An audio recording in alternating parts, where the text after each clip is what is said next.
په جنوبي وزیرستان کې د ځمکني ماینونو د ښکار شوو کسانو 22 ورځې احتجاج کولو وروسته ټانکزلې ته رارسېدلي او د انتظامیه دفتر ودانۍ مخې ته احتجاجان ډېره شوي دي. په دې احتجاج کې د لسګونو په شمېره معذوره کسان ګډون کوي چې پکښې ډېرو ته پلاستیکي پښې او لاسونه لګېدلي.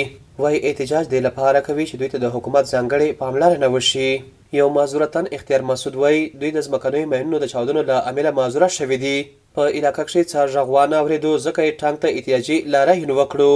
میژه بالکل داسې معذور شوی چې عمري معذور یې میژه شکتیا نشته دی او میژه حکومت ته دا اپیل دی چې د میژ سره دا بالکل هم مرسته وکړو او منسینه دا صفا کړو چې د باقیه نور خلک نه ورځي. د جنډولې اوسېدونکی بختمیر بیټني وایي کال 2018 کې جنوبي وزیرستان ته د لرګو وهلو مزدورۍ له تللی و چې د ځمکني بم ښکار شو او اوس په دواړه پښو معذوره شوی دی او د مهنت مزدورۍ جوګه نه دی پاتې شوی.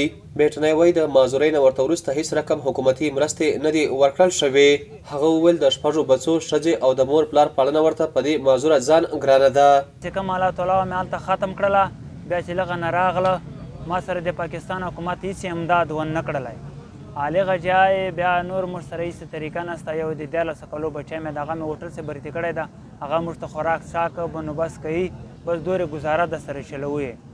په دې احتیاجي پرلط ناست کسان څلور غوښتنې کوي. یو دا چې ځمکني ماینونه دې په مکمله توګه له علاقې څخه پاک کړی شي. د ماین چاودنو ښکار شوي کسانو ته دې د علاج لپاره مرستې ورکړل شي.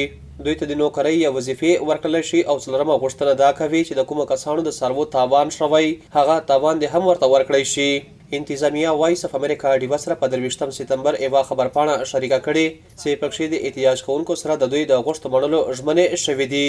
خبرپاڼه کې ویل شوي په ځمکنیو ماینونو کې معذوره شوي کسانو ته د مرستو خصوصي پیکیج او د نوکرۍ ورکولو لپاره د صوبې حکومت ته سپارښتنې لیږل کیږي او د څاروو تاوان لپاره د قدرتي آفتونو په وخت د انتظام ادارې PDMA ته سپارښتنه کولی شي. د جنوبي وزیرستان انتظامیې مشر مرستیال کمیشنر خالد اقبال وویل په دې اړوند احتجاج کوونکو سره لیدلي او دوی ته باور ورکړی شوی چې غوښتنې باید لوړپوړو حکومتي چارواکو سره شریکې کړی شي تر څو د دوی د مرستو لپاره یوه نوې پالیسي جوړه کړی شي. پالیسي خو داسې ده که دلته واقع وشي او که پېښور کې وشي او که په ابټاباد هریپور کې وشي نو ټولو دپاره صوبې دپاره یو پالیسي ده. نو دی وی چېرې موږ ته سپیشل پیکیج پکار دی نو موږ ورته موږ به سپیشل پیکیج دپاره کیس درته موو کړو پرسو کوو به خپل چې څومره هله ځله وي حکومتي لیول باندې اب هم درسره کوو.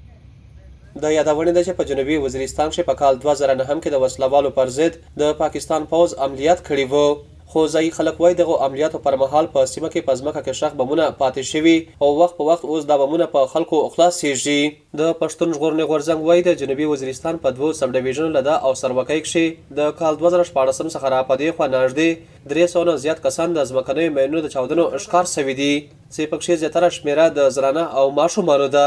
په دې چاودنو کې په زیات شمېر سره د خلکو کور ساتلي څاروي او ځنګلي ځناور هم مړه شوي دي. عدنان بیټنی ډیوا ټانک.